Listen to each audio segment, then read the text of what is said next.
Vocês sabem que dia é hoje? Hoje é 17 de junho de 2021, quinta-feira.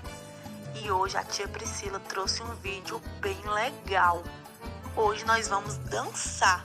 Você vai dançar aí e eu vou dançar aqui, tá certo? Então vamos lá junto com a tia? Vamos lá, criançada! Vai começar a quadrilha do Ati Espirro!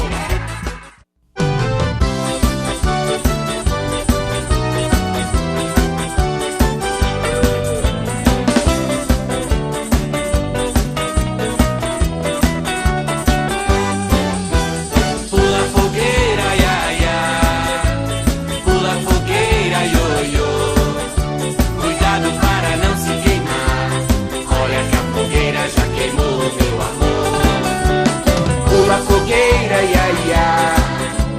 Pula fogueira, ioiô.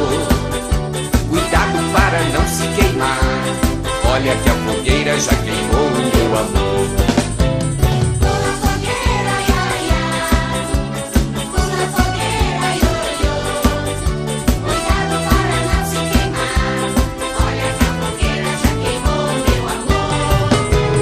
Pula fogueira, ia, ia.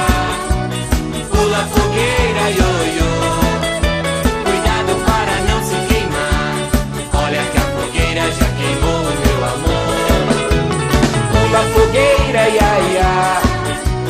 Pula fogueira, ioiô. Cuidado para não se queimar. Olha que a fogueira já queimou, meu amor. Pula fogueira, ia, ia. Pula fogueira, ioiô. Cuidado para não se queimar.